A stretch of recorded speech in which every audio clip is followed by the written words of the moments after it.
Quand demain, je vais souffler mon dernier souffle, Mm. si tu me dis qu'est-ce qui t'a le plus plu sur Terre, je vais te dire c'est d'avoir entrepris. C'est une passion.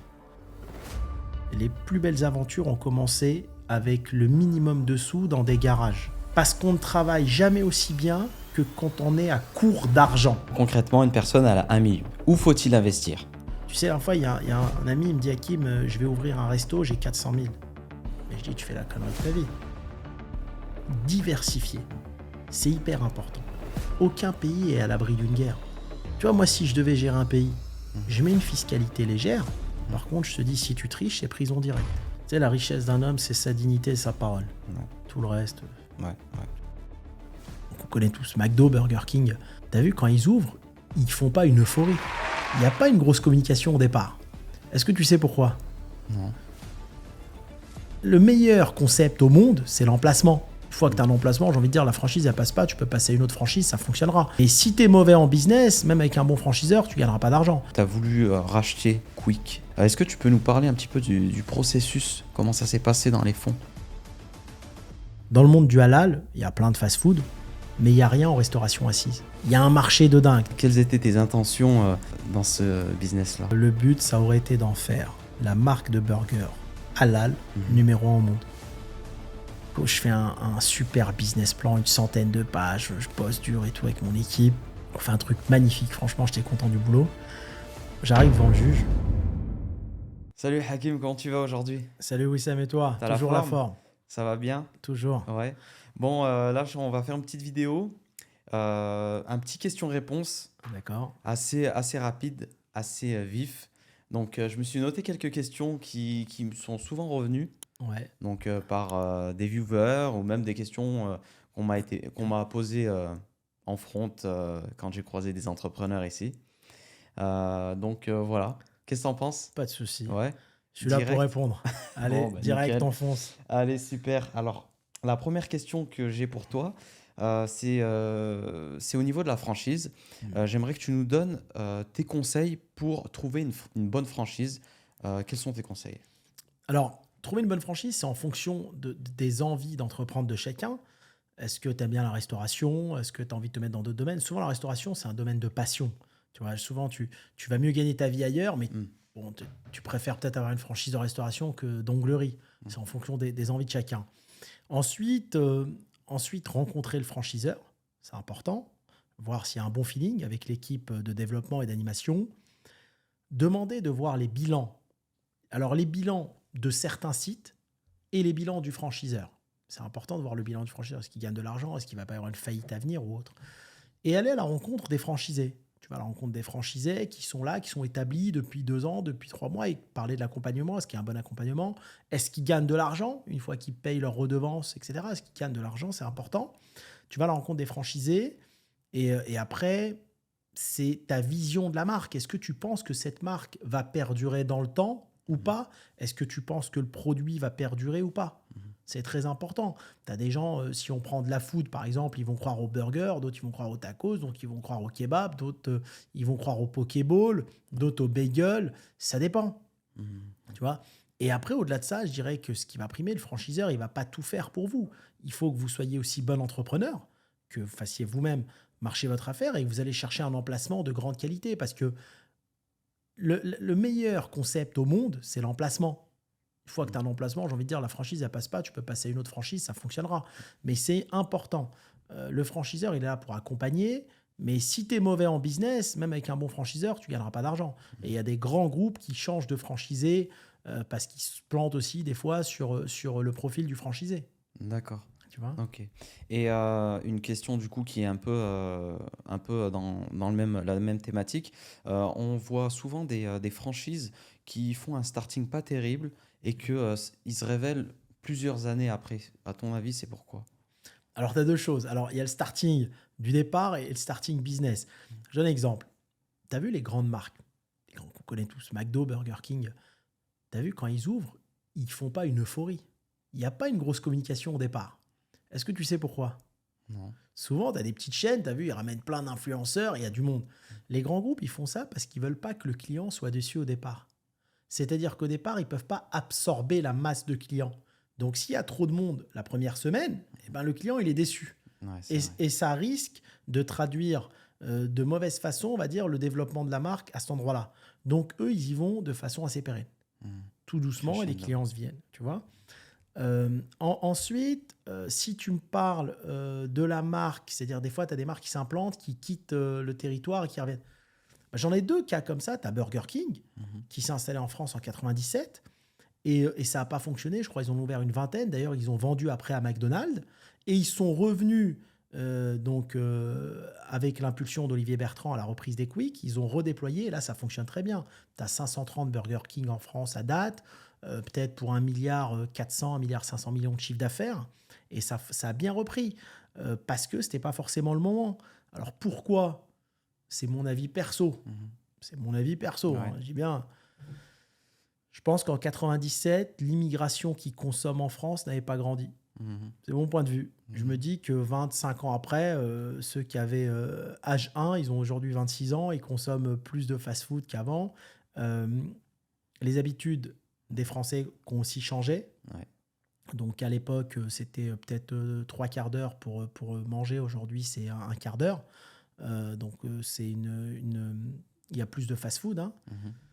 Donc c'est un peu des deux, et ça peut être aussi autre chose.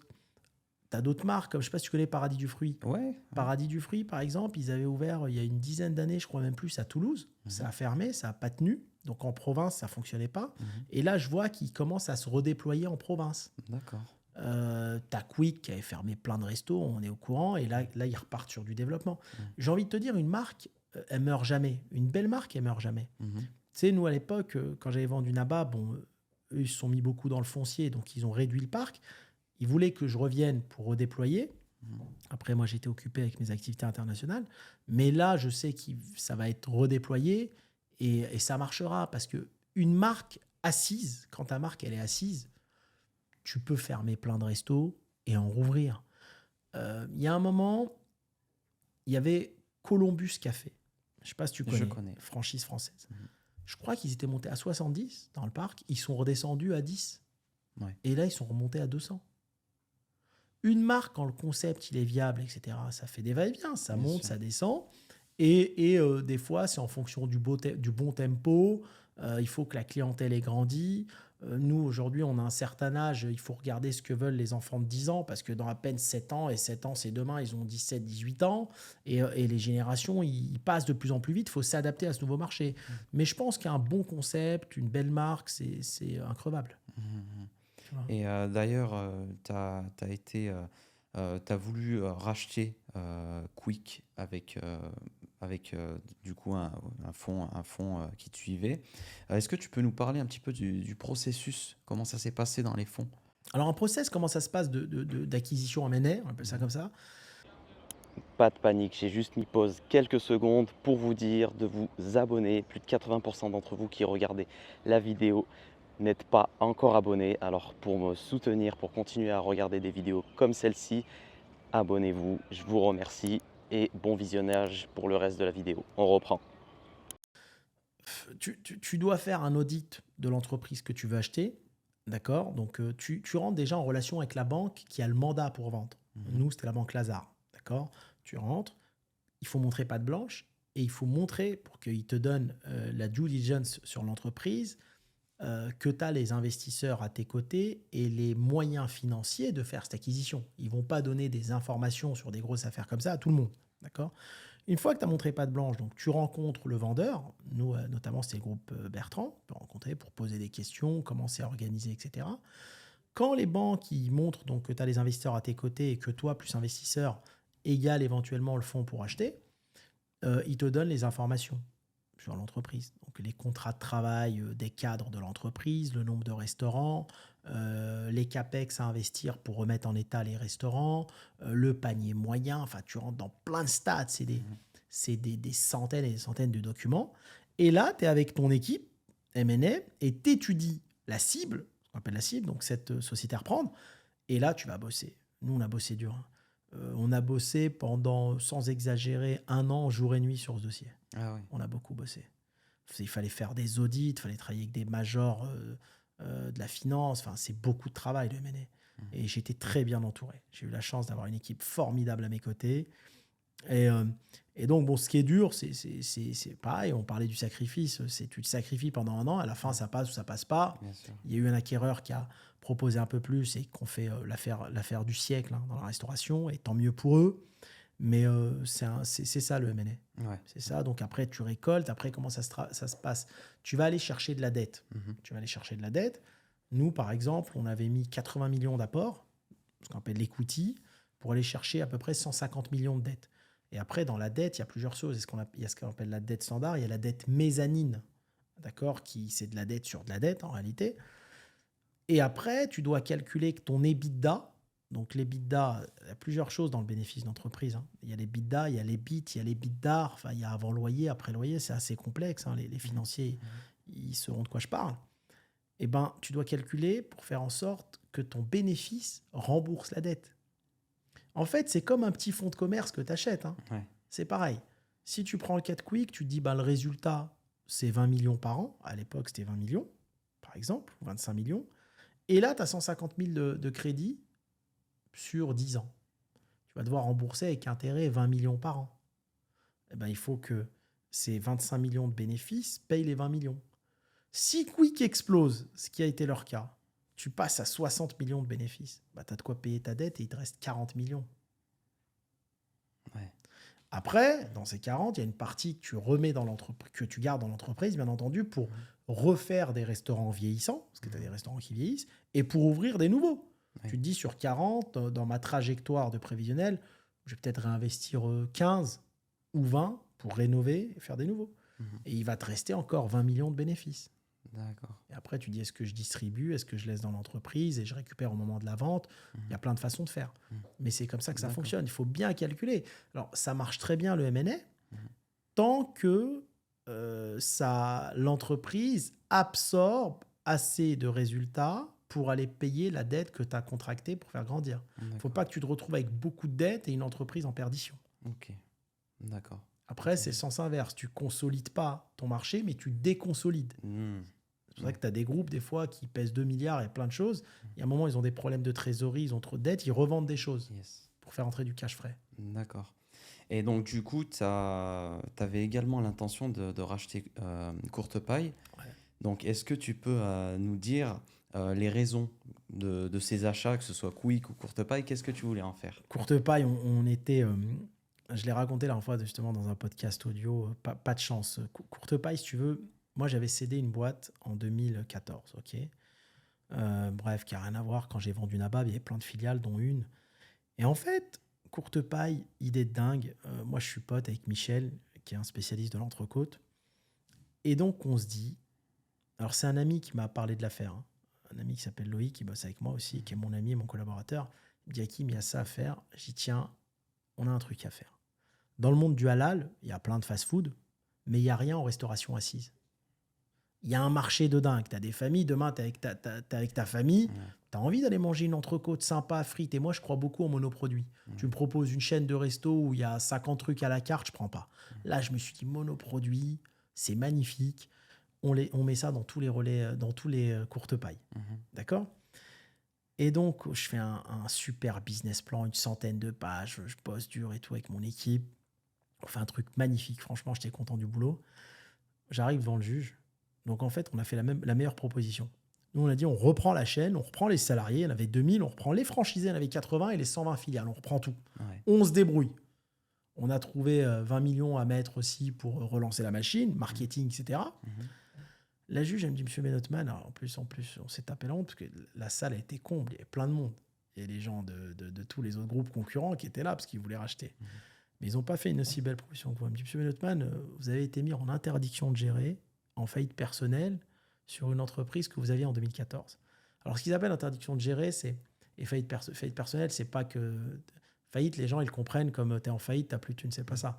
C'est le juge, il dit, quand il y a eu une défaillance sur une entreprise que tu as eu à un moment, on te met en interdiction de gérer, en faillite personnelle. Après, c'est à toi de te défendre. Et là, donc, on était dégoûtés parce que la juge, elle me dit, s'il n'y avait pas eu ça, vous aurez pris l'affaire aujourd'hui.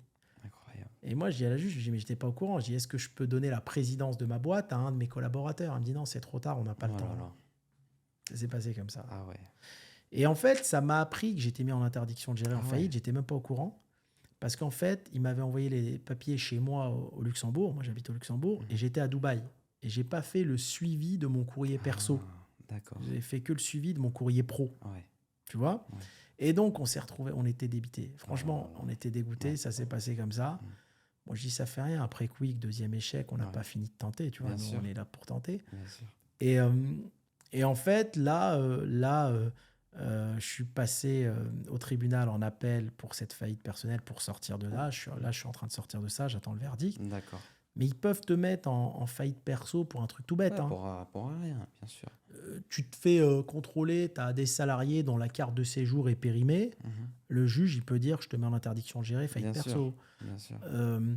Tu as vendu une boîte, il faut savoir, faire attention, tu restes garant d'une boîte. Hein. Tu as vendu une entreprise il y a 10 ans et elle a fait faillite. Une des filiales. Nous, c'était une filiale qui vendait de la viande. Le juge, il veut te rencontrer pour savoir comment tu gérais il y a 10 ans. Je ne me suis pas présenté. Il peut te mettre en interdiction faillite parce qu'il faut jamais faire ça. Un juge, quand il te convoque, il faut se présenter. Et moi, comme je n'étais pas au courant, je n'ai pas pu me présenter. Tu vois. Mais ça peut aller vite. Donc après, heureusement que j'ai pris connaissance et je me défends en appel. Et par rapport à Quick, quelles étaient tes intentions dans ce business-là? Moi, en fait, si j'avais pu reprendre Quick, ça n'aurait pas été pour leur vendre. Pour moi, c'est une marque de dingue en France. Et le but, ça aurait été d'en faire la marque de burger halal numéro 1 au monde. Voilà les ambitions que j'avais pour cette marque. Aller chercher 1 milliard de chiffres en France, c'est faisable. D'accord. La communauté qui mange halal, ils n'arrêtent pas de faire des enfants. Donc, dans 10 ans, ça aurait explosé, de Bien 1. sûr. Je ne lui connais pas de concurrent vraiment viable, parce que Quick, c'est quand même une super belle notoriété. Et j'aurais développé, je pense, des pays comme le Canada, où il y a du sens, comme voilà, plein de pays, si tu veux, où tu as de la communauté qui cherche à manger halal. Et à partir de Quick, j'aurais consolidé un marché dans la restauration halal qui puisse aller chercher 2-3 milliards de chiffre d'affaires. Ouais. Parce que le marché du halal, quand même. Parce que le marché du halal est là, mais j'aurais eu une locomotive. Tu sais, dans le business, pour consolider un marché, il te faut une locomotive. Ouais. Et une locomotive, c'est pas ce qui fait 3-4 millions de bénéfices à l'année. C'est pas ça, une locomotive. Une locomotive, c'est quelque chose qui fait 40-50 millions de bénéfices à l'année. Et là, après, quand tu vas voir les banquiers, tu dis, je fais 40 millions d'EBITDA à l'année, c'est facile. Tu reprends des groupes un après l'autre, tu consolides, et pour aller de 300 millions de chiffre d'affaires à 1 milliard, ça se fait en claquant des doigts. Ça se fait sans être là. Hein. Une fois que il faut ta vache à lait. Ils ont tous eu une vache à lait à un moment donné. Tu vois, Bernard Arnault, sa vache à lait, c'était Dior, avec Boussac. Xavier Niel, sa vache à lait, c'est Free. Free, ouais.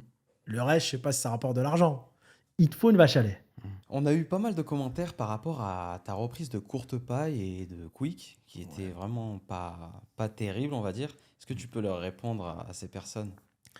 Alors, j'ai eu pendant les process, si tu veux, d'acquisition de ces deux enseignes, des commentaires qui m'ont beaucoup affecté. Beaucoup de commentaires de salariés de l'entreprise, hein, notamment chez Courte Paille.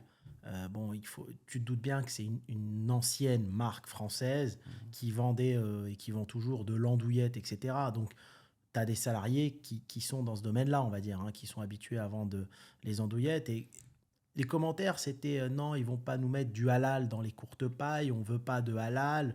Un arabe à la tête de Courte Paille, on n'en veut pas, moi je démissionne. Tu vois, avec des trucs comme ça. J'ai été pas mal soutenu par les salariés issus de la communauté maghrébine qui étaient chez Courte Paille.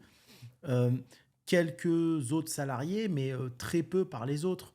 Tu vois, et par les franchisés aussi, qui étaient des franchisés vieillissants. Et c'est dommage, je trouve, que ces gens-là regardent tes origines ou ta couleur de peau plus que tes compétences. Tu vois, je trouve ça vraiment dommage et petit. Bien sûr, ouais. Surtout que s'il n'y a pas de repreneur derrière, leur boîte, elle peut couler. Enfin, la boîte peut couler, ils ne travaillent plus, quoi. Donc, c'est con de leur part aussi de... Tu te retrouves avec des salariés qui préfèrent se retrouver au chômage que leur directeur, leur patron soit un arabe. Incroyable. Pourtant, je suis français, hein, Oui. mais d'origine arabe. Ouais. Tu te retrouves avec limite des juges aujourd'hui en France qui préfèrent mettre des sociétés en faillite et mettre 1000 personnes au chômage plutôt que le repreneur, ça soit un type issu de l'immigration. Alors que je regardais hier dans le journal, j'étais fier, je vois une dame en Belgique, issue de l'immigration marocaine, la CIO la mieux rémunérée de Belgique. Je crois que c'est CIO de Shell ou je ne sais plus exactement, mais magnifique. C'est ça l'exemple à suivre. L'exemple à suivre, c'est moi, je dois te payer et te juger en fonction de tes compétences. Il faut être hyper pragmatique, pas en fonction de d'où tu viens, t'es fils de qui, t'as fait quoi comme études à l'école. Ça, c'est... Moi, je trouve ça C'est petit. petit et mesquin. Ouais. Voilà, et mesquin. Pareil, si tu veux, on n'a pas la même chance, tu vois, dès le départ. Et c'est ça qui est dommage. Ouais. On voit énormément ce genre de questions dans tous les commentaires, que ce soit dans des vidéos business ou YouTube. La question, c'est où faut-il investir? Où faut-il investir? Les gens, ils se posent cette question-là. Alors déjà, ça dépend combien on a à investir.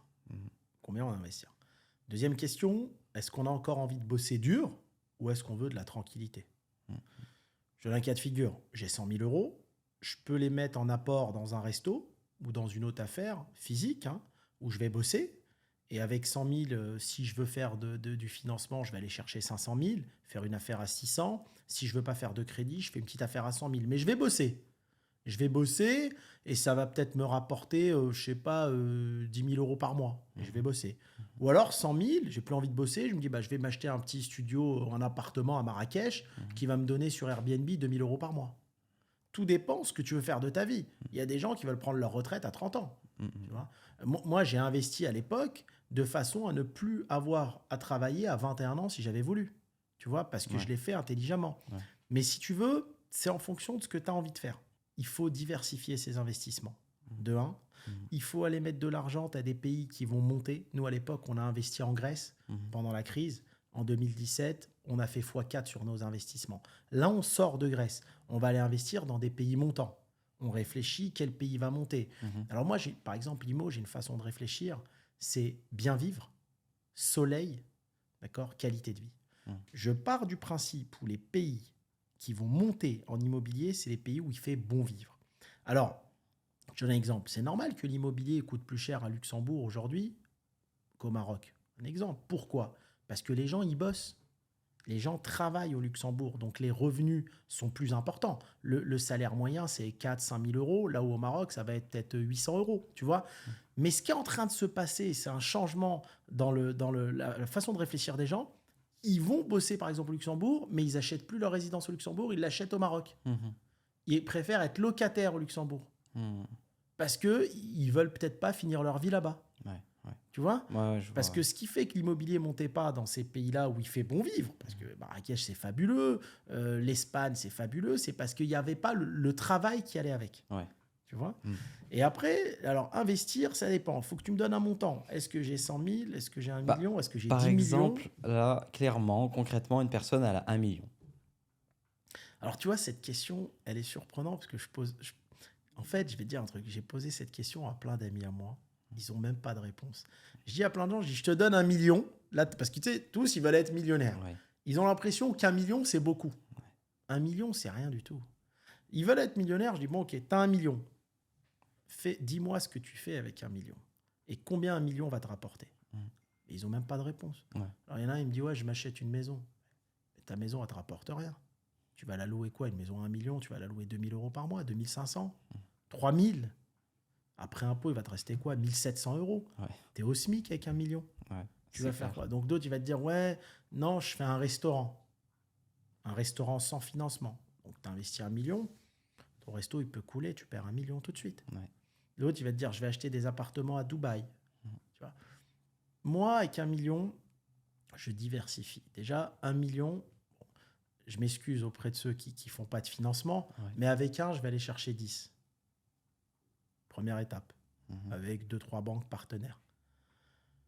Sur les 10, je récupère les 1. D'accord, ok. Tu comprends ce que je veux dire? Je récupère les 1. Donc déjà, je ne fais pas prendre de risque à mon argent. J'ai récupéré mes 1 million. Il y a plein de façons de le faire, mais c'est faisable et c'est facile. Donc là, en fait, il me reste 9 qui ne sont pas à moi. Et là, je vais bosser avec moins de stress. Mon million, il est retourné. Mon million, je m'en suis juste servi pour aller chercher les 9. et j'ai récupéré. Et ensuite, je diversifie.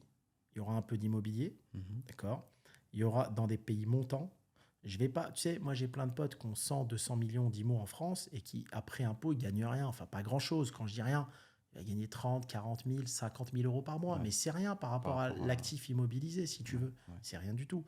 Et donc, déjà, il faut aller créer ton million. Ça va être un levier. Tu t'en sers comme levier pour aller chercher de la dette. D'accord? Parce que l'avantage de l'IMO, c'est ça. Si par exemple, tu as 1 million, tu achètes un truc à 1 million, pas 2 apparts, ils vont donner 1 500 chacun, ça n'a pas de sens. D'accord? Donc là, je m'en sers. Et après, donc, je vais investir. Moi, alors toujours garder du cash. Le cash, c'est la vanité. Moi, j'ai toujours dit 30% de ton patrimoine, tu dois l'avoir en cash. T'appelles cash Argent. Alors Argent, que ça soit en banque ou sous ton lit, mais il faut que tu aies de l'argent. Ouais. On ne sait pas ce qui peut arriver dans la vie. Et si c'est en banque, dans plusieurs banques et dans plusieurs pays si possible. D'accord, donc en plusieurs devises. En plusieurs devises. Ok. D'accord? Tu ne peux pas faire confiance à une devise. Après, répartition. Alors moi, sur 10 millions, je fais en sorte d'avoir 2 millions en banque. Ok? Pas bloqué. Je m'en sers quand je veux. Ouais. Les assurances vie, les comptes épargne, tout ça, moi, je ne suis pas forcément pour. Ensuite, immobilier, 5 millions. À travers le monde. D'accord? Un peu au Maroc, très très peu en France. D'accord? C'est quand même un pays très solide, mais peu parce que c'est un problème fiscal. C'est pour ça que, par exemple, les Émiratis, etc., mis à part ceux qui ont des accords qu'il y a eu avec Sarkozy à l'époque où ils achetaient, ils ne payent pas de plus-value. Je trouve ça d'ailleurs dégueulasse pour les Français, parce que le Français moyen qui trime, il paye une plus-value. Je ne vois pas pourquoi l'Émirati ne payerait pas de plus-value dans la revente de son bien sur les Champs-Élysées. Mais si tu veux, dans des pays où tu n'as pas beaucoup de fiscalité, tu vois, tu prends par exemple le cas du Maroc, j'investis un peu au Maroc, un peu à Dubaï, un peu dans les pays montants, pays émergents, ça peut être la Colombie, je mets un peu d'argent en Colombie, un peu au Brésil. Bon, la Floride, ça a monté pas mal. Là, il y a d'autres pays qui sont en train de monter en ce moment, tu vois. Ou alors dans les pays en crise, où les gens ils sont pris à la gorge, ils n'arrivent pas à payer, tu vois. Mais diversifier, c'est hyper important. Tu sais, aucun pays est à l'abri d'une guerre. Tu prends aujourd'hui l'Europe, avec ce qui se passe avec la Russie, tu n'es pas à surtout l'abri. aujourd'hui. Si demain, tu as toutes tes billes dans de l'IMO à Paris ou en banque et que tout part en vrille, tu fais comment? Il faut que je puisse partir. Et là, j'ai de l'argent qui est à Dubaï, j'ai de l'argent au Maroc, j'ai de l'argent en Thaïlande, j'ai de l'argent, tu vois, à Hong Kong. Tu vois. Et c'est là que tu peux bosser intelligemment. Mais diversifier. Première étape, faire fructifier son million. Ça passe à 10. Deuxième étape, fructifier. Et moi, je suis immobilier. Et le reste, donc, commerce physique. Alors, reste commerce physique, qu'est-ce que je fais? Il me reste 3 millions. J'ai placé 2, j'ai mis dans de l'IMO 5. D'accord? Et là, il me reste 3 à mettre en business physique. Là, je vais aller faire quoi? Je vais aller prendre des entrepreneurs qui ont faim. Parce que j'ai plus envie de me casser la tête dans un resto ou dans un bureau. C'est plus du tout un truc qui me plaît. Je préfère avoir un rôle d'investisseur. Et là, je vais diviser mes 3 millions en 100. Je vais faire 100 enveloppes de 30 000 euros. Parce qu'on ne travaille jamais aussi bien que quand on est à court d'argent. Ouais, je suis d'accord. Tu comprends? Ouais. J'ai plein de potes qui ont vendu des boîtes qui ont pris 10 millions. Bah, tu vois 10 millions dans le compte, bah, le mec, il fait une affaire à 6. Il dit, je vais me faire plaisir, je fais une affaire de fou à 6 millions. Cool. Ouais. C'est fini, il lui reste 4. Ouais. Les plus belles affaires, les plus belles aventures ont commencé avec le minimum de sous dans des garages. D'accord? Ils étaient là dans le garage, ils ont fait Facebook dans le garage, ils ont fait Snap dans le garage. On commence avec... Et moi, les meilleures affaires que j'ai faites dans ma vie, qui m'ont rapporté le plus d'argent, c'est celles que j'ai rafistolées, que j'ai peint moi-même. J'étais dans mon resto, mon père, il venait m'aider, on peignait le plafond, on posait le carrelage, on mettait le parquet. Tu vois, on a tellement transpiré, ces affaires qui m'ont rapporté de l'argent. Celles où tu te dis, allez, je vais prendre le dernier four à 25 000 euros, je mets le piano à 100 000 euros. Non, Ouais, c'est vrai. tu perds, ça ne fonctionne pas. C'est toujours comme ça. Ouais, je suis d'accord. Donc, je fais 100 enveloppes à 30 000. Et là, je vais chercher 100 entrepreneurs qui vont aussi porter le risque. C'est-à-dire, je dis, voilà, je te donne 30 000, je prends 50% de la boîte, d'accord? Et tu vas faire un financement où tu mets 30 000 aussi. Et là, on va faire des petites affaires à 60 000. D'accord? Petites affaires à 60 000. Et là, 60 000, 100 000 euros, des petits trucs, Ouais. des petits fast-food, Mhm. ça dépend où ils veulent vivre. Mhm. Il y a plein de pays où tu fais des fast-food, ils peuvent le faire en France, ils peuvent le faire en Espagne, ils peuvent le faire au Maroc, des petites affaires, des petites épiceries, des affaires d'épicier. Moi, j'aime pas les grandes affaires. Mhm. On gagne l'argent avec des affaires d'épicier. Ouvrir, je sais pas, un brunch en Colombie, tu vois, un tacos, je sais pas, en Malaisie, n'importe. On analyse bien sûr les pays avant. Mhm. Et là, tu te retrouves avec 100 affaires. Et là, tu dis au gars, moi, je veux pas un pourcentage du bénéfice. Je suis actionnaire avec toi parce que je protège mes 30 000 que j'ai mis. Je veux juste que tu me donnes 2 000 par mois. Je te facture 2 000 par mois en frais de prestation parce que je te donne du conseil. Mais le reste, prends tout. Si tu fais 10 000 de bénéfice, prends tes 10 000. Moi, je veux juste 2 000. Et là, tu comptes, bah, ça fait 100 fois 2 000 euros. Ça me fait 200 000 par mois qui rentrent. Et je fais rien. Ouais. J'ai Très 100, astucieux. j'ai 100 factures à faire. Je mets une petite assistante à mi-temps, elle me fait les 100 factures. J'ai 200 000 qui rentrent tous les mois. Dans ma société à Dubaï qui facture de la prestation et du conseil, j'ai investi 3 millions. Mon retour sur investissement, c'est 1 an. Et j'ai permis à des jeunes entrepreneurs d'avoir de l'apport, 30 000, d'avoir du conseil et de devenir entrepreneur. Ouais. Tu comprends? Ouais, bien sûr, c'est gagnant dans tous les. Et je bosse pas. Là, je bosse pas. Ouais. C'est ça le business. Ouais, ouais, ouais. T'as des mecs, ils arrivent, disent j'ai 3 millions, je fais une affaire. Non, tu dois leverager ton argent. Plaisir. Plaisir. Alors, IMO, commerce physique, parce que je suis un spécialiste et c'est mon métier. Crypto, or et tout, j'ai jamais fait. Je vais pas te raconter de bêtises, ça m'a jamais intéressé. À l'époque, tu sais, moi, j'ai mon cousin qui vit à Bali. Quand j'avais, c'était le début de la crypto, hein, du Bitcoin. Hein. Il me dit, Hakim, investis, mais on parlait, je sais pas, 50 euros. Aujourd'hui, ça vaut peut-être 20 000. Et je dis, non, je vais pas mettre mon argent dans un truc virtuel que je vois pas. Tu vois, donc j'ai préféré à l'époque à Bali acheter un terrain que acheter de la crypto. Pourquoi? C'est mon avis perso. Je connais pas. Il y a peut-être des mecs qui ont pris 100, 200, 300, 1 milliard dans la crypto. Je connais pas. Moi, mettre de l'argent dans un truc, dans le digital, avec un code, c'est pas un truc qui m'excite. Je fais pas confiance. Je préfère acheter un petit appart à 100 000. L'appart, je le vois. Je suis en galère d'argent, je le loue. Il me donne de quoi manger. L'IMO, quand t'as pas trop d'impôts, te donne de quoi manger. La crypto, je connais pas. J'ai cette crainte que la crypto devienne une monnaie d'État. Je sais pas, un bitcoin euro, un bitcoin dollar, et qu'ils annulent tout ce qui se passe sur les marchés et que tu perds tout ton argent parce que ils l'ont rendu étatique, un peu comme la cigarette, un peu comme voilà. Donc c'est pour ça que je te cache pas en toute transparence, j'ai jamais mis 1 euro là-dedans. Ouais. D'accord? Alors que j'aurais pu le faire à des prix gratuits. Et peut-être j'ai fait une bêtise, hein. J'aurais pu peut-être gagner 10 millions avec la crypto, je sais pas. Mais sur le long terme, c'est vrai qu'on n'a pas assez de visu, même les maximalistes Bitcoin, etc. Aujourd'hui, genre il y a 10 ans, ils étaient hyper à fond sur le Bitcoin, décentralisé, etc. Et là, ils se rendent compte petit à petit que voilà, c'est les États qui annoncent la pluie et le beau temps sur ça. Donc c'est vrai qu'il y a une crainte même à ce niveau-là. Moi, Donc, j'aime bien les métiers de finalement, niche, tu sais. Quand c'est trop gros, il y a trop d'argent en jeu, c'est trop compliqué. Je pense que l'État, ils vont à un moment donné organiser cette monnaie. obligatoire. Et c'est là le problème. Ouais. Et après, l'or. Alors, l'or, j'ai investi, mais très peu. Plus pour faire plaisir à ma mère. Mais je préfère l'IMO que l'or. Même si l'or augmente. Parce que l'or, ça te rapporte rien. T'as un lingot à la maison, il vaut peut-être 60 000 euros aujourd'hui. C'est bien. T'en as 10, ça vaut 600 000. C'est bien. Mais derrière, il faut manger. Moi, 600 000, je préfère investir dans des baraques que je loue à la nuitée. En plus, tu as le phénomène Airbnb qui change vraiment la donne de l'immobilier. Tu sais, une fois, il y a un ami, il me dit, Hakim, je vais ouvrir un resto, j'ai 400 000. Mais je dis, tu fais la connerie de ta vie. Tu vas ouvrir où? Il me dit, j'hésite, soit en Espagne, soit au Maroc. Mais je dis, 400 000. Achète une maison au Maroc ou un appart à Dubaï et loue-le sur Airbnb. 400 000 à la nuitée, ça va peut-être te rapporter 7-8 000 par mois. C'est dans ta poche, tu n'as pas de salarié. Tu vas mettre 400 000 dans un resto. Les restos, c'était bien il y a 20 ans. Tu mets 400 000 aujourd'hui dans un restaurant. Tu vas te prendre la tête avec 10 salariés, les absences, les prud'hommes, le risque sanitaire. Voilà, si tu vois, les contrôles en permanence. Pour gagner quoi à la fin? Un resto aujourd'hui en Europe, c'est 10% de résultat. Quand il est bien géré, attention, hein, quand il est bien géré, Ouais. tu vas gagner quoi, 40 000 à la fin de l'année avant impôt.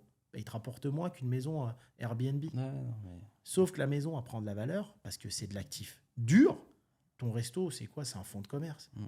Tu vas pas payer le loyer 2 mois, ils vont t'expulser. Tu comprends? C'est du non-sens. Mm. C'était un modèle il y a 20 ans. C'est plus un modèle aujourd'hui. À partir de combien sommes-nous riches? Cette question, on me la pose souvent. Alors, on en revient de la phrase qu'est-ce qu'on fait avec 1 million? T'as vu, moi, je t'ai dit ma façon de faire. Ouais. Il y en a plein, ils achètent un appart, ils font ce qu'ils veulent, hein. Le but, c'est d'aller au plus haut possible. Et sans souci. À partir de combien sommes-nous riches? Ouais. Alors, il y a deux richesses. Moi, je dis souvent, il y en a même 3. Être riche, c'est pas ce que tu gagnes, c'est ce que tu dépenses. J'ai des amis à moi, ils gagnent 2005, leur femme, elle gagne 2005. Ils vivent dans une petite ville de province en France. Je prends le cas de Metz, parce que j'ai plein de potes à Metz. Il a le crédit de sa maison à 1005. Sa seule sortie avec les enfants, c'est d'aller au resto du coin le samedi. Il arrive à mettre de côté 1 000 euros, 1 500 par mois. Mais sa vie, elle coûte rien. Il y a le crédit voiture, il y a la maison. Voilà. Donc ces gens-là, des fois, ils partent en vacances 3-4 fois par an. C'est bien. Tu vois. Ensuite, il y a, en fonction de ton rythme de vie, de combien as-tu besoin pour être libre. Il y a des gens, ils vont être libres financièrement à 3 000 euros par mois. Donc, tu investis 500, 600 000 dans l'IMO intelligemment, 30 000 euros. Tu as un sac à dos, tu passes ta vie à faire le tour du monde. Mais tu dors dans des petits hôtels, tu manges des petits trucs en Asie, c'est sympa. Ouais. Il y a des gens, ils vont être libres à partir de 30 000 euros par mois. Et il y a des gens, ils ont peut-être besoin de 300 000 par mois parce qu'il a envie de prendre sa femme et ses enfants, de prendre un petit jet privé pour aller aux Maldives parce qu'il a envie de les faire kiffer. Il est aux Maldives, il dort dans des hôtels à 2 000 euros la nuit. Tu vois, ça dépend. Ça dépend de chacun. Ça dépend de chacun. Et il y a deux richesses. Il y a combien tu as. Est-ce que ta fortune, c'est 20 millions, 30 millions? C'est bien d'avoir cet argent en banque. Et il y a une autre richesse, c'est combien tu gagnes tous les mois. Moi, tu me dis, Hakim, tu préfères avoir 10 millions à la banque ou alors prendre 200 000 par mois? Je préfère prendre 200 000 par mois. Ouais. Parce que 10 millions, je vais réfléchir à qu'est-ce que je vais devoir faire, etc. Tu vois ce que je veux dire? Tu vas Et- bouffer aussi. Et exactement. Et d'ailleurs, une boîte vaut à peu près 10 fois le résultat. Tu vois ce que je veux dire? Alors moi, tu me dis riche. Donc, elle vaut 10 fois le résultat. J'en reviens à ça. C'est-à-dire que déjà, dans ta richesse, il faut que tu aies une entreprise qui vaut 20 millions pour pouvoir gagner tes 200 000 par mois. Ouais. Alors moi, tu me dis riche. Alors, c'est pas les conneries qu'on écoute dans les plateaux sur TF1. Oui, 3 500 euros, vous êtes dans les plus riches de France, dans les 1%, je Oui. crois. Un loyer à Paris d'un appart qui tient la route, c'est déjà 3 500. Ouais. Ça dépend où tu vis. Si tu habites à Brest, peut-être qu'avec 3 500, tu es riche. Mais quand tu deviens riche, tu n'as pas envie de rester habité à Brest. Tu es riche. Ouais. Tu as envie d'aller kiffer dans des beaux endroits. Donc, si tu veux, il y a deux choses. Moi, tu me dis train de vie, quelqu'un de riche, c'est entre 50 000 et 100 000 euros par mois. Ou je te dis, tu peux t'asseoir avec n'importe qui. Tu discutes avec un milliardaire, tu peux le suivre. Tu discutes avec quelqu'un qui n'a rien, tu peux le suivre aussi. Tu vois ce que je veux dire? À partir de 50 à 100 000 par mois, et il y en a plus qu'on croirait qu'il les gagne, hein, là, tu es bien, tu te prives de rien, tu te poses plus de questions. Riche, c'est ne jamais regarder son compte bancaire. Riche, tu regardes pas, qu'est-ce qui me reste? Est-ce que non, le resto 3 étoiles Michelin, il te plaît, tu manges. T'invites des amis, de la famille, des gens à qui tu as envie de faire plaisir, t'y vas. Tu dors où tu veux, quand tu veux, et tu as un train de vie de riche. Ouais. Dépenser sans compter, quoi. Dépenser sans compter, parce que j'ai envie de te dire, si tu prends 100 000 par mois et que tu travailles dans ton usine, tu gères une usine, je sais pas, à Rennes, Ouais. je donne des exemples à la con, et que tu pars en vacances une fois par an, et à la fin de l'année, tu as 1 million sur ton compte, tu gaspilles rien. Maintenant, si tu vis à Dubaï ou tu vis ta fast life à Miami, Ouais. sur 100 000, tu vas peut-être mettre de côté 10 000 euros par mois. C'est vrai, ouais. Parce que ça dépend du train de vie que tu as. Ouais. Le lifestyle a une grosse importance. Ouais. Le lifestyle que tu as, tu vois ce que je veux dire? Moi, je te dirais, riche, c'est un patrimoine d'à peu près 30-40 millions. Patrimoine perso, hein. Alors pas dans des comptes holding parce que tu as revendu ta boîte, c'est bloqué, tu dois réinvestir. C'est du cinoche, ça. Riche, c'est tu as 3 belles maisons à travers le monde en fonction de là où t'aimes. Tu as les 2-3 voitures de tes rêves. Tu as un bateau sympa, d'accord? Tu as 5-6 millions coffrés dans des comptes, on ne sait jamais ce qui va arriver. D'accord? Tu as encore 3-4 millions pour travailler, faire du business, de l'achat-revente. Et tu as une entreprise ou quelque chose qui vaut 10-15 millions, qui te rapporte tous les mois 100 000 pour maintenir le train de vie Le de train de tes vie, ouais. actifs. Parce que c'est bien beau, Wissem, d'avoir des maisons là, mais il faut les entretenir. Exact. Tu dois entretenir les maisons, tu dois payer les impôts, tu dois payer les gens qui s'occupent des maisons. Ouais. Tu vois ce que je veux dire? Ouais, c'est clair. Donc Ouais. ça dépend. Ouais. Et d'ailleurs, je fais un parallèle avec l'actualité là, d'aujourd'hui. On avait parlé dans un précédent podcast de l'affaire de la SFAM. Est-ce que tu te souviens? Sadri. Ouais. Ouais. Je te l'avais dit, hein? Ouais, tu me l'avais dit. Je t'ai dit, ça va pas tarder. Hein. Ouais. Et quelques semaines après, pas manqué. Ils ont mis en faillite l'ASFAM. Le juge a ordonné la faillite de l'ASFAM et des filiales. Il y avait 3 ou 4 filiales. Il faut savoir que c'était le plus jeune milliardaire français, ce monsieur. D'accord, que je ne connais pas personnellement, mais j'ai suivi un peu son histoire, parce que c'est un parcours inspirant. Et c'est une affaire qui me... Je me pose des questions, elle est bizarre, cette affaire. C'est qu'ils mettent en faillite quelqu'un qui, soi-disant, avec l'ASFAM, a escroqué plein de gens. Donc, c'est peut-être possible. Hein. On n'est pas dans les comptes. J'ai envie de te dire, c'est comme Bouygues, hein, comme SFR. Moi, la fois, j'avais atterri ici, Bouygues, ils m'ont mis une facture de 400 € parce que j'avais oublié d'enlever Internet. Ça a duré 10 minutes, tu vois. Donc, je peux dire c'est de l'escroquerie aussi. Mais si tu veux, comment une société classée en escroquerie a eu comme actionnaire les 2 principaux fonds d'investissement français? La BPI était actionnaire dedans et Ardian. Ardian, c'est un gros fonds français. Donc, attends, tu vas me dire, avec tous les KYC qu'il y a dans ces fonds d'investissement, avant de mettre de l'argent là-dedans, ils n'ont rien vérifié. Ouais, c'est chelou un peu. C'est bizarre. Donc, tu vois, tu regardes un peu, mais pour moi, bon, c'était le plus jeune milliardaire français. Je pense qu'il y a une histoire d'ego dans cette histoire, et peut-être qu'il a fait une erreur en ayant voulu rentrer dans l'actionnariat d'Arty. Il est rentré dans l'actionnariat d'Arty. Ouais. C'est une famille. C'est des grosses familles. Ouais. C'est des grosses familles. Je pense que ça les a un peu titillés. C'est mon point de vue. Hein. Je dis ça en off, je dis rien. Hein. Il a voulu rentrer au conseil d'administration de Darty, hein, prendre plus de place. Et voilà.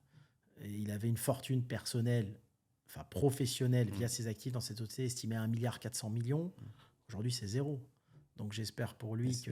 D'ailleurs, là on parlait de à partir de combien tu deviens riche, etc. Est-ce que tu penses vraiment qu'une personne comme lui, même aujourd'hui ses boîtes sont en faillite, il a pu garder de l'argent, gagner de l'argent? Il n'y a que lui qui sait.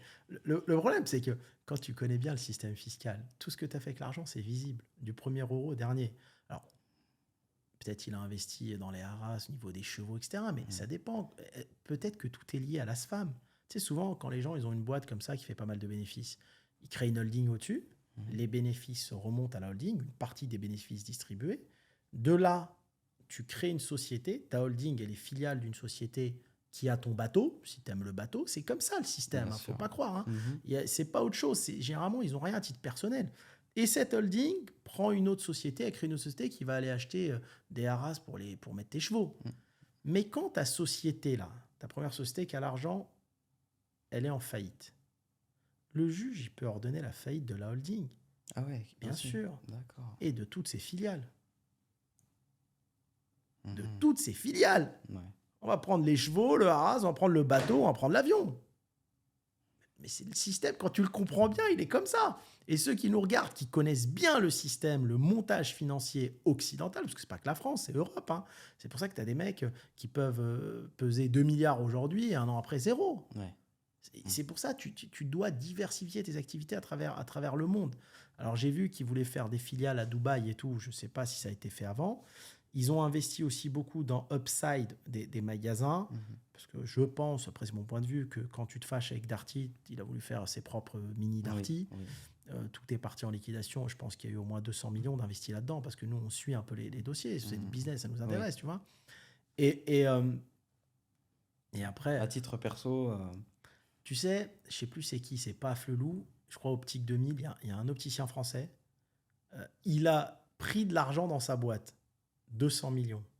Quand tu vois que les entrepreneurs qui font 1 milliard de chiffres, ils pillent leur boîte, c'est qu'à titre perso, ils n'ont pas grand-chose. Ouais. Tu vois ce que je veux dire ? Comment tu vas arriver à un moment donné où tu voles ton entreprise ? Ouais. C'est parce que la fiscalité est tellement lourde que même tu fais 1 milliard de chiffres, t'as rien. T'as un peu, bien sûr, par rapport au commun des mortels, aux gens Oui, oui. qui touchent le SMIC, etc. Bien sûr que tu as de l'argent, mais rien par rapport aux chiffres que tu vois défiler dans tes boîtes. À la fin de l'année, la DAF, elle te dit on a fait 1 milliard de chiffres. Bah, moi, j'ai quoi? Tu vois ce que je veux Ouais, dire? Et c'est pour ça que tu as plein de. En ce moment, il y a des enquêtes sur plein de chefs d'entreprise oui. qui ont pris D'ailleurs, leur boîte. Je crois que c'est Optique 2000, je crois.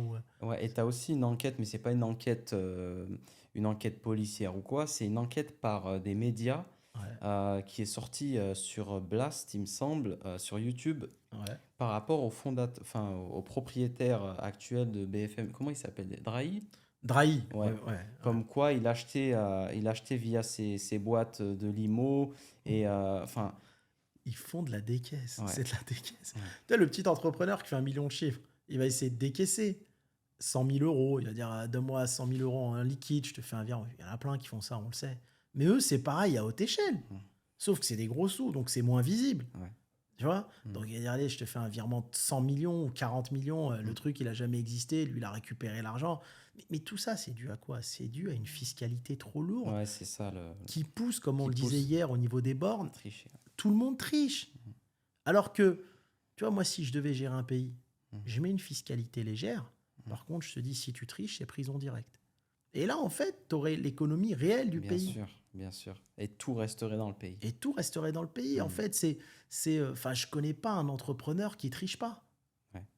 Alors, va pas croire, hein, que ça soit les Maghrébins, les Juifs ou les Blancs. Hein, c'est Ouais, pas. ouais. Ouais, d'ailleurs, tu comprends même pas le développement d'une boîte comme Drahi. Enfin, c'est des gens, ils Ouais. vont faire, je sais pas, 6 milliards de chiffres, ils ont 25 milliards de dettes. Il y a un moment Ouais. donné, Mm.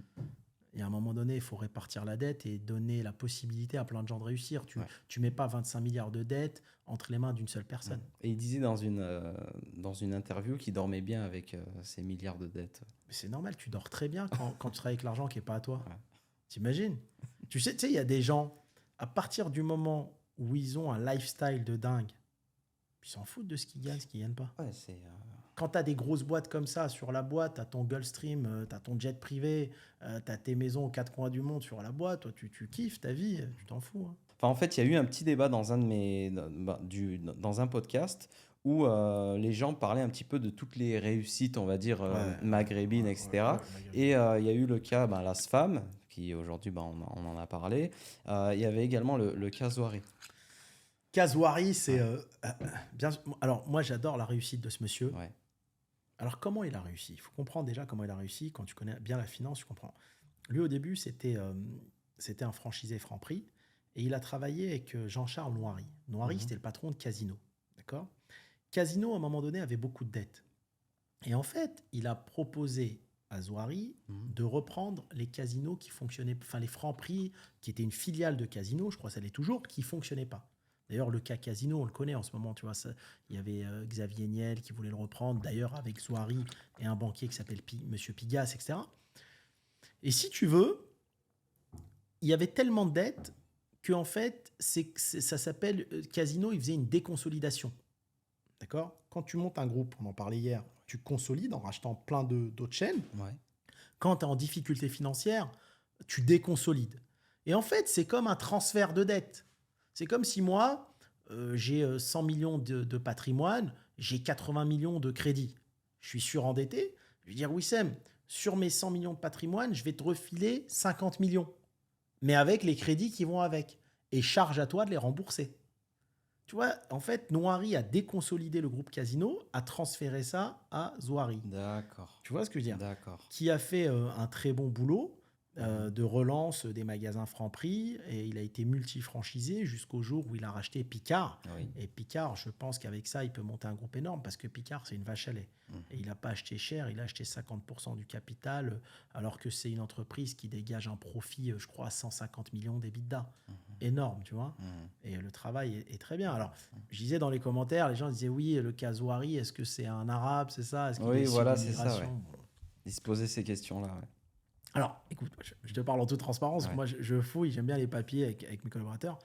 Lui, on dit Mouez Alexandre Zouari. Ouais. Il faut savoir qu'Alexandre, à mon avis, c'est un nom commercial. Oui. Je t'explique pourquoi. Parce que quand tu tapes dans les premiers statuts de ce monsieur, Mhm. le nom, c'est, tu vois, je te montre, c'est Moez Zouari. Ouais, Mouez. Il n'y a pas Alexandre. Il n'y a pas Alexandre. Ouais. Donc en fait, ça te montre un peu quand même que tu es dans un état d'esprit où tu suis un peu la politique Zemmour, quoi. Ouais. Tu francises ton nom un peu Ouais, tu vois, un peu comme moi j'ai un pote, un juif qui s'appelle Ben Guigui, tu vois, il s'est fait appeler Bella. Mais tu vois, tu as, le droit d'avoir des noms commerciaux. Hein, je veux dire, Patrick Bruel dans la musique, c'est pas son vrai nom, Patrick Bruel. Ouais. C'est un nom commercial. Et c'est peut-être intelligent de mettre un nom commercial pour mieux s'adapter à la culture du pays et tu passes peut-être plus inaperçu dans ta réussite. Tu vois, Alexandre, on ne sait pas si tu es issu d'immigration maghrébine, enfin, on ne sait pas trop qui t'es. Ouais. Après, moi, je ne Toi, t'en changerais penses pas le prénom que ma mère m'a donné Ouais. pour faire plaisir Mm. à un pays qui n'aime pas mon prénom. Ouais. C'est impossible. Mm. Je préfère Ouais, déménager. je suis d'accord. Je- Exactement. C'est ma mère, elle me l'a donné, c'est mon histoire. Je pense que la double culture, c'est une richesse de dingue et je vais pas aller. Mais non. Tu sais, il y a un moment donné, il faut respecter, comme je t'ai dit hier, je respecte la culture de mon pays d'adoption, Bien sûr. mais il y a un moment donné, faut pas baisser son froc non plus. Il faut être qui tu es. Tu vois, moi, je connais des types, pour réussir, ils sont mis à manger du porc. Ouais. Tu vois ce que je veux dire? Ouais. Il me dit non, tu comprends, mon banquier, il s'appelle Bernard. Pour que tout soit bien, il faut que je mange du porc. Je prends un petit nom français qui fasse un peu plus français. Mais non, sois qui tu es, réussis avec tes compétences, respecte les valeurs de la France et du christianisme, Oui, mais tu n'es pas obligé de tout changer. Enfin, bien sûr. moi, je suis contre ça. Hein, Moi aussi. moi, je vais pas te mentir. Je préfère mourir avec zéro Ouais. et garder ma Ta dignité. dignité, elle n'a pas de prix, la dignité. Tu vois ce que je veux dire? Les Ça a gens pas de se prix. souviennent de toi par ta dignité. Hein. Tu sais, la richesse d'un homme, c'est sa dignité et sa parole. Ouais. Tout le reste, Ouais. tu vois, Comme on dit, hein, on n'emporte rien avec soi. n'importe rien. Seulement les bonnes œuvres que tu as. Et je trouve ça malheureux de voir changer son prénom ou de rajouter. Oui. Enfin, après, chacun a sa façon de réussir. Mais moi, j'en connais plein, des amis à moi, entrepreneurs. Hein. J'ai une anecdote incroyable. C'est un portier de boîte de nuit Ouais, qui avait une chaîne, ouais. tu vois. Et à chaque fois qu'il parlait avec soit un arabe, il avait en fait, il avait 3 pendentifs, la croix, la lune et l'étoile de David. Et il mettait donc les 2 pendentifs derrière. Et il mettait la croix, par exemple, quand il avait des clients chrétiens. Quand c'était des juifs, il faisait comme ça. Ouais. Et il changeait à chaque fois. Non, mais tu sais, nous, je vais te dire, c'est question de principe. Ce qu'on vit, tu sais, faut pas croire. Moi, la plupart de mes potes sont juifs, ils l'ont vécu aussi.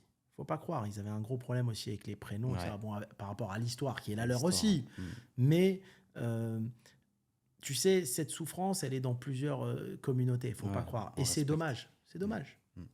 C'est dommage parce que tout le monde devrait faire du business avec son vrai nom, avec Bien sa vraie sûr, culture, sa bien vraie sûr. religion et voir les compétences des gens. C'est la richesse de la France, il faut s'en servir. Franchement, c'est con, mais malheureusement, on est rentré dans cette spirale où. Exactement. Et qu'est-ce que ça fait d'avoir été la 500e fortune de France à seulement 30 ans? Bon, on me l'a posé souvent. C'est que, faut savoir, déjà, c'est des fortunes professionnelles. D'accord? L'argent, il n'est pas dans mon compte. Il n'est même pas dans les comptes de la société. Tu vois? C'est comme on en parlait dans le sujet précédent, on parlait de l'ASFAM, ça valait 2 milliards. Le juge, il a trouvé dans les comptes 107 000 euros. C'est des richesses professionnelles. Tu prends le cas de Jiffy. Tu connais Jiffy en France? Oui. Il n'y a pas longtemps, ça valait 1 milliard. Là, ils avaient des difficultés. La valeur, elle est descendue à 50 millions. Une entreprise, c'est du vent. Hein. Ok. Donc, c'est fortune professionnelle. Après, comme beaucoup de grands groupes français, la France, vu la fiscalité, c'est plus ton image de marque. Là, nous, on a gagné de l'argent, c'est beaucoup à l'étranger. On vendait, via notre filiale Dubaïot, des licences à l'étranger. D'accord?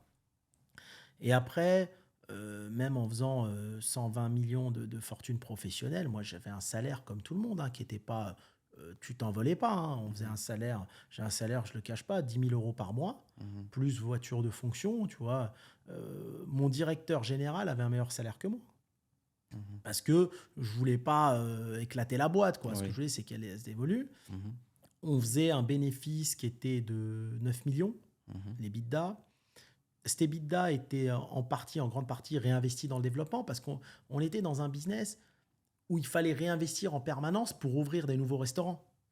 Tu vois, ça dépend du business. Si demain tu fais du dropshipping, tu vends des trucs sur Internet, de l'achat-revente sans mettre de l'argent, bah là, tu n'as pas besoin de bloquer des fonds. Oui, Nous, les fonds étaient destinés au développement de l'entreprise. d'accord.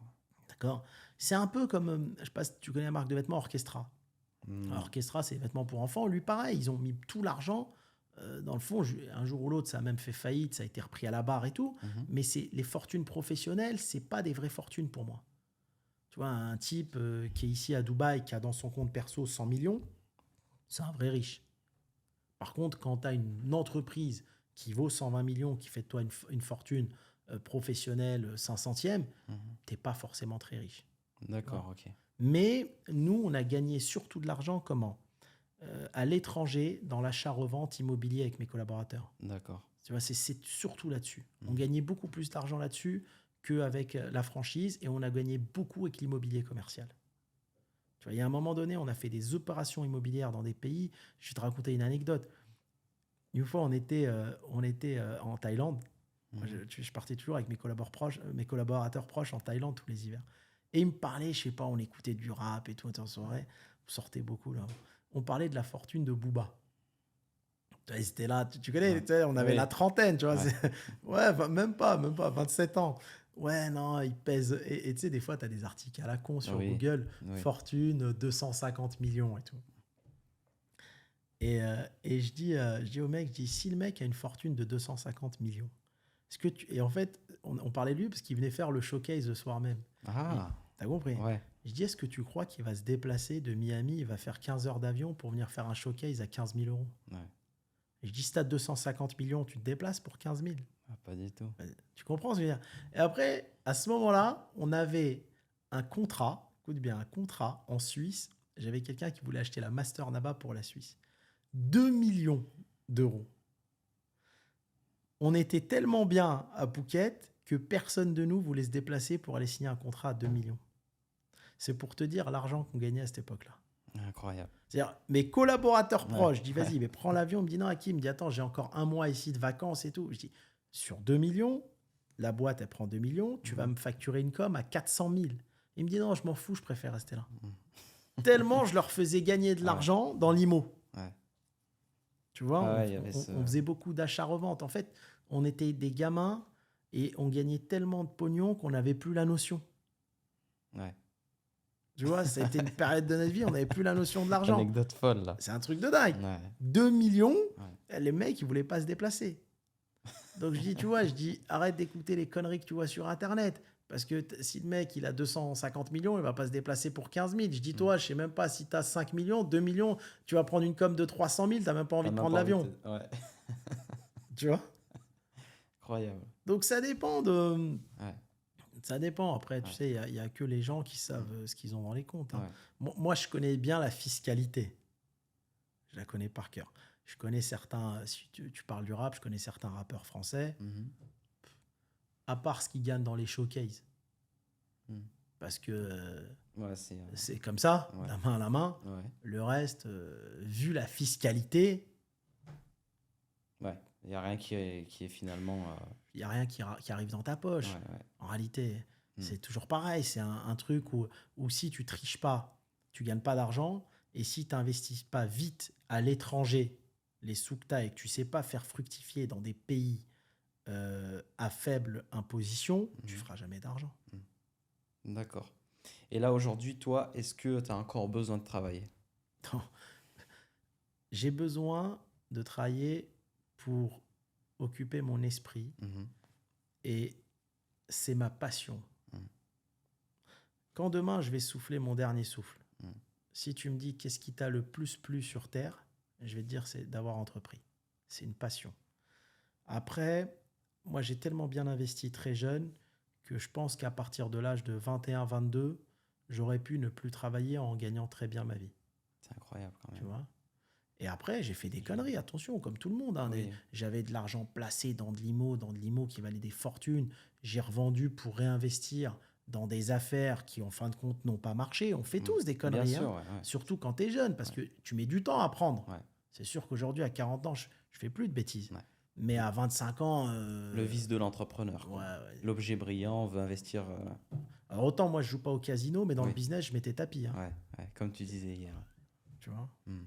Donc, mais si quelqu'un se débrouille bien, il peut à 25 ans ne plus avoir à bosser, mais il faut beaucoup bosser avant. Avant, bien sûr. C'est, Ouais.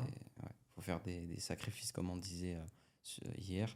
Et donc, du coup, c'est purement par passion. Là, c'est... De toute façon, tu es animé par l'entrepreneuriat, ça se voit. Exactement, mais même, tu sais, moi j'avais un rêve, c'était d'atteindre le milliard. Alors pas le milliard dans ma poche, parce que ça sert à rien, t'as pas le temps de les gaspiller, Ouais. mais un groupe qui fait 1 milliard autour de la restauration. Mm. Il me reste encore quelques années devant moi, je l'espère. Si ça venait à se faire, ça se fera. Sinon, dans des nouveaux business, aujourd'hui, c'est que le digital qui me plaît, parce Oui. que le digital, en 2-3 ans, tu vas faire ce que tu mets dans la restauration en 50 ans. Mm. Tu vois. Mm. Mais l'essentiel, c'est de faire du business, de continuer à entreprendre. Mhm. Et je suis quelqu'un, je peux vivre avec 3 000 par mois comme je peux vivre avec 300 000. J'ai fait les deux. Ouais.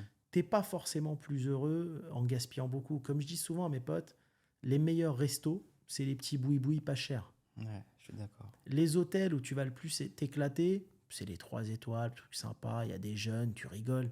Il y a un moment, tu vas aller dans des hôtels 5-6 étoiles, tu es tout seul. Tu vas t'offrir un jet privé, tu es tout seul. Ouais. Il y a un moment, tu as envie d'être dans Vueling en train de rigoler avec tes potes à côté. Mm, Tu vois ce que je veux dire? Ouais. Tu vas t'acheter un bateau, si t'as pas de bons potes, tu es tout seul. Limite, tu vas plus t'amuser avec ton ticket à 50 € dans le catamaran qui prend la foule. Ouais. Il y a un moment, trop d'argent, ça amène à une solitude permanente aussi, hein. Tu vas avoir une maison 1000 mètres carrés pour faire quoi tout seul? Tu vois ce que je veux dire? Même si tu as un gamin, deux, ça sert à rien. Donc en fin de compte, tu vas faire les acquisitions de tout ça, mais une fois que tu as tout, tu vas te dire en finale, il reste quoi? Tant que tu as de l'argent pour voyager et être en permanence à travers le monde, c'est ça la vraie richesse. Mais t'en penses quoi d'ailleurs? Des NFT, de toutes les nouvelles technologies, l'intelligence artificielle. Alors l'intelligence artificielle, par exemple, on est dessus. D'accord. Ça, j'y crois. Mm. On a investi pas mal là-dedans avec le hub de Casa. Oui. On est en train de développer plusieurs outils dans le digital qui sont bourrés d'intelligence artificielle et ça fait 6 ans qu'on est dessus. Ça, parfait, ça me va. C'est limiter le personnel en réalité qui est remplacé par l'IA. Oui. Ça me Ça, va, c'est c'est top. du business, c'est de l'avenir. La NFT, tout ça, vendre des images, 14-15 millions, j'ai jamais compris. Je vais pas te mentir, c'est pas dans ma nature d'aller acheter un truc, moi, virtuel, 15 millions de dollars. Je sais pas ce que c'est. Il y a tellement de jeunes que j'ai croisés à Dubaï, ils m'ont dit là, j'ai pris 20 millions. Limite, je leur disais, montre-moi ton compte bancaire parce que ça me paraissait trop dingue. Je dis, moi, je peux mettre de l'argent là-dedans, mais montre-moi ton compte, comme quoi tu as pris 15 millions. Je veux voir le virement. Ouais. Tu vois, j'entends des mecs en bitcoin, là, j'ai pris 100 millions. Tu sais, c'est comme, je voyais un article sur un type qui est à Bali. Il disait, ouais, à Bali, tu as l'impression qu'il n'y a que des mecs dans le dropshipping avec leur ordi, mais en fait, quand tu fouilles bien, ils sont tous au chômage en France et dans un an, ils vont tous rentrer. Tu vois ce que je veux dire? Donc, dans ma tête, je suis plus dans le discours de ce type-là Ouais. qu'autre chose. Ouais. Donc, moi, j'ai besoin de voir. Avant de mettre des billes, on peut mettre 20-30 millions de dollars dans une affaire. Mais c'est quoi? Montre-moi. Tu as fait de la NFT, c'est magnifique. C'est des images, je sais pas ce que c'est. Montre-moi que tu as mis tant de temps d'investi et que tu as pris 10 millions de dollars. Si tu me montres, et tu me montres ton compte qu'il est blindé comme tu l'évoques, on fonce, pourquoi pas? Ouais. Parce que Ça s'est fait, mais ça se fait plus. Ça se fait plus. Il y a eu une période, il y a eu une hype, le début des NFT, comme il y a eu le début de plein de choses. Ça pète, les premières arrivées, comme on disait aussi hier, il y a eu ce... T'en as, ils connaissaient rien au truc. Ouais. Voilà, ils sont là au bon moment et ils ont gratté beaucoup d'argent, mais derrière, voilà, ça s'est vite cassé la gueule. Les gens n'ont plus confiance à investir dans les NFT, donc ouais, c'est compliqué maintenant. Ouais. c'est de l'argent facile. Ouais. Moi, je te dis franchement, je suis habitué à l'argent difficile.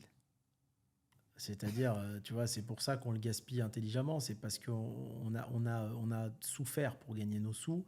On était peut-être dans une époque, moi, ça fait 20 ans que je fais du business, où c'était beaucoup plus difficile qu'aujourd'hui. Je connais pas. Moi, je suis dépassé aussi par ça. C'est pour ça. Tu D'accord. vois, là, le Ok. Bitcoin et tout. J'ai vu même que des fonds, attends, BlackRock, c'est un fonds énorme qui est rentré dans le Bitcoin. Bien sûr. Alors, peut-être que c'est l'avenir, je sais pas. Moi, en tout cas, j'ai pas investi là-dedans. D'accord.